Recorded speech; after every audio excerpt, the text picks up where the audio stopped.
Think of it this way. What if I start speaking Chinese right now?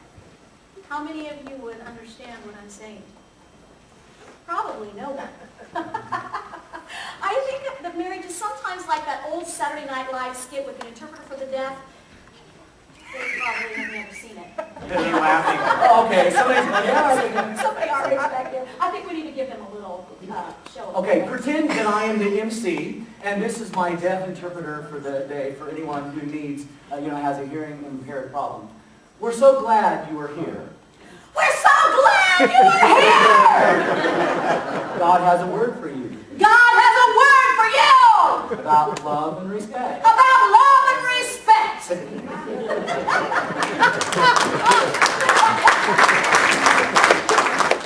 Now, I can yell all I want, but if Harv is deaf to my way of speaking, he's not going to hear. It's like yelling at the deaf. It's not going to work. And the same is true for him. He can stonewall me and push back, but I'm not going to decipher what he's trying to communicate. If Harv doesn't speak my language of love, and if I don't speak his language of respect, we don't communicate clearly to one another, and no one wins in our marriage. We both lose. So the answer is found in this second circle, this energizing circle where a husband's love motivates a wife's respect, and a wife's respect motivates the husband's love. You see, here's the answer to the conflict, to the rub.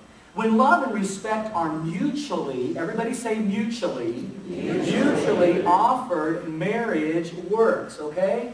That's when, again, when a husband's love motivates his wife's respect, and a wife's respect motivates a husband's love. That is the energizing cycle, and that is what we're shooting for in marriage. But it's all about mutuality. It's not 60-40, okay? It's not 55-45. It's not, well, if she will, then I will. Mutuality means at the same time and with the same amount of effort. Now, husbands, if you walk out of here today and you punch your wife and say, Harv's right. If you start giving me some respect, I'll start showing you some love. If you do that, I warn you, it's not going to work. That's not the mutuality we're after. And all the wives said, Amen. And wives, if you walk out of here and say to your husbands, Edith was right, if you'll start loving me unconditionally, I'll start respecting you. Let me warn you, that's not going to work either. And all the husbands said, Amen. That's not the mutuality that we're after. We're talking about the fact that when we as husbands or wives learn to touch our spouse's deepest needs, something good almost always happens. Now, I asked Harv if I could share this, and he said I could. And I want you to know that while I respect Harv today, there have been seasons in our life where it was very difficult because I did not feel like I was getting anything back. About a little over 20 years ago, we went through a very dark time in our marriage. Harv was very depressed and totally shut down emotionally, physically, spiritually, to me, just totally shut down. He was not at all the man that I had married, and it was a very scary time for me.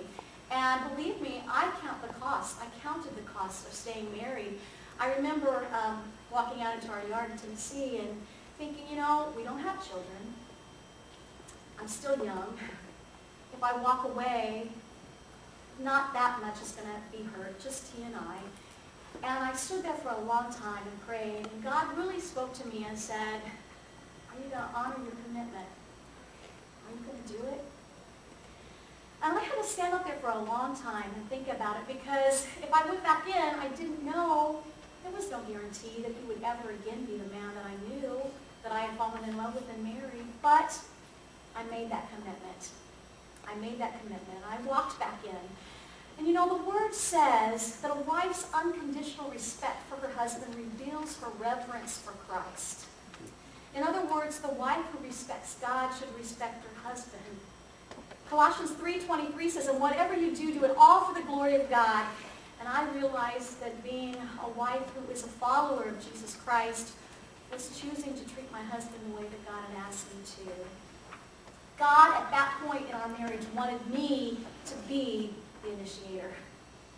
even though I didn't feel like I was getting anything back. And when I did that, when I initiated respect, literally within days, God touched her and just renewed our marriage. And it became better than it had ever been. And I need to stand before you today and honor my wife for her willingness to show me respect when I had done nothing to earn it. Edith probably unknowingly began to operate in what we call the rewarded cycle. And this is a cycle where we really pull on the Christian part of our life, the spiritual part of our life. We do what we don't want to do, but in the spiritual area, we say, okay, God, this is what you call me to do. And this is the area where a wife chooses to respect regardless of whether she's getting any love or not. And this is the area where a husband can choose to love unconditionally regardless of whether he is getting the respect that he feels like he needs. And again, I honor my wife because in this circle of our life, she gets far more brownie points than I do. But you know what's cool about this? I really want you to get this. If a husband or a wife will choose to operate here, I think a lot of times, if there's goodwill, it can return the marriage back to the energizing cycle. It can cause things to begin to plug away. And there might be some difficult times, but Edith, her unconditional respect for me caused our marriage to get right back in full swing, and unconditional love began to just flow out of me for her. Now, I will say this to you. She is ahead, but I am trying to catch up. But she lets me know that it's going to take quite a while. So I'm going shopping. But I want you to know, hey guys and women, this is not a heavy on the women. This is not a heavy on the women. In fact, if you want to read one of the most beautiful stories in the Bible, it's about a guy named Hosea who loved his wife unconditionally when she was very disrespectful to him. So this is a back and forth. It can happen both ways, okay? And that's what we're propagating this morning. When the husband and wife have goodwill toward one another, mutual love and mutual respect is the key that makes a marriage work. Without love and respect, marriage is a crazy cycle and no one wins. But when love and respect are mutually offered, marriage works. And here's why. So cool. Because love motivates respect and respect motivates love. It's this reciprocal effect. You know, whenever you look at the ring on your finger, that's what you should think. I am going to love my wife unconditionally, and she's going to respect me. And it's this unending circle of love. So what we're going to do here this morning is we want to give you 6 practical concepts to learn how to speak the right love language to your marriage partner. And if you would like to learn more about this book, man, I highly recommend this book. In fact, I'll just go on record and say, I think this is the most important book that's ever been written for marriage. I really do. It's called Love and Respect. You can pick it up at your Christian bookstore. That is for those of you who like to read. If somebody wants to borrow this, that would be happy. I love to loan out books. But here's what's really cool. I walked into the Christian bookstore yesterday, and guess what was right there on a rack for $5 a piece? These. And these are for those of us who don't like to read. Here's one page. Your spouse can have a need you don't have, and that's okay. I mean, anybody can read that, right? So if you're interested, that's the cat in the hat, you know? So if you're interested in learning more about love and respect, I have 10 of these here today, and if you want to pick up one and just throw an extra $5 in an offering next week, or stop by Lifeway. But I bought 10 because I really believe in this. I think that this is the secret ingredient for God's way and God's plan. He is brilliant. This is His way for a marriage to work. So if you want one of these, stop by at the table. There will be 10 of those out there. So Edith, start with the concepts here. Okay. Wives, here's how we spell respect to our husbands. Number 1 is conquest. Am I always standing behind him and letting him know I support him in his work and endeavors in his field? Number 2 is hierarchy. Do I let him know I respect and appreciate his desire to protect and provide for me and the family? And what have I said recently to communicate this? Number 3 is authority. Have I gone on record that because he has the primary responsibility for me, even to die for me, I recognize him as having the primary authority? Do I let him be the leader? How have I helped in that regard recently? Number 4, insight. Do I trust his ability to analyze things and offer solutions and not just depend on my intuition? Number 5, relationship. Do I spend shoulder-to-shoulder time with him whenever I can?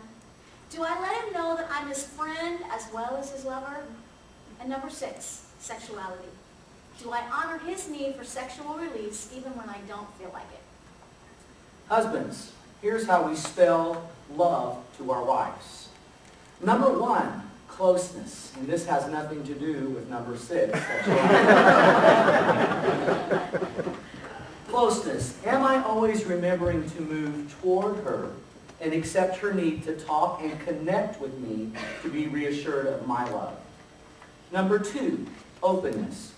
Do I share my thoughts with her, and am I sure I'm not resisting her efforts to draw me out?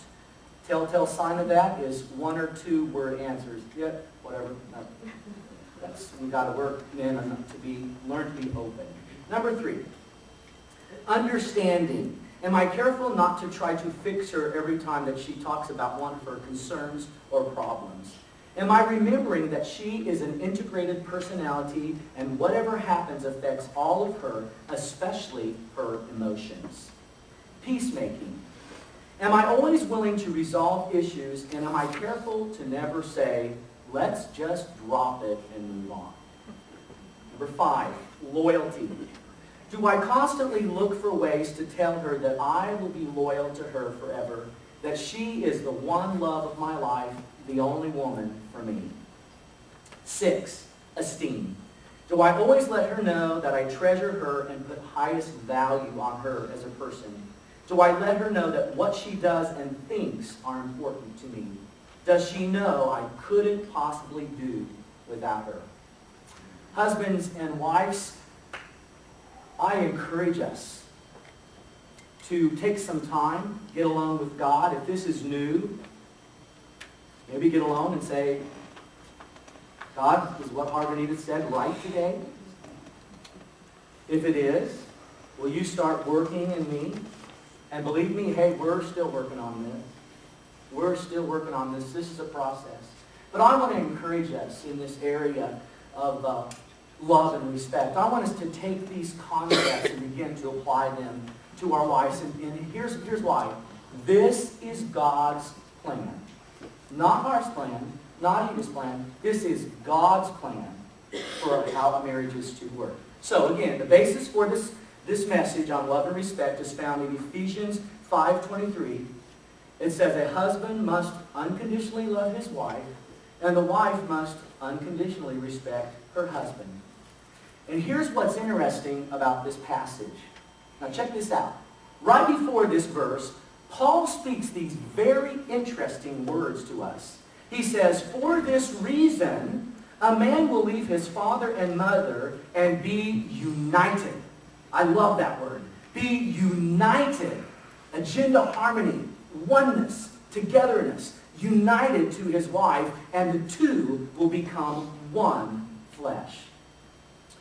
Hey, we certainly get the physical and the sexual aspects of this verse, but sometimes I think we just stop there. I certainly believe that there are spiritual and emotional and mental aspects to this verse as well. Here's what I believe that it means. When Edith shows unconditional respect for me, I feel like I'm one with her because she is meeting my greatest heartfelt need. She is speaking my language of love. And when she does, it puts us in sync with one another, and we truly feel united. We feel one.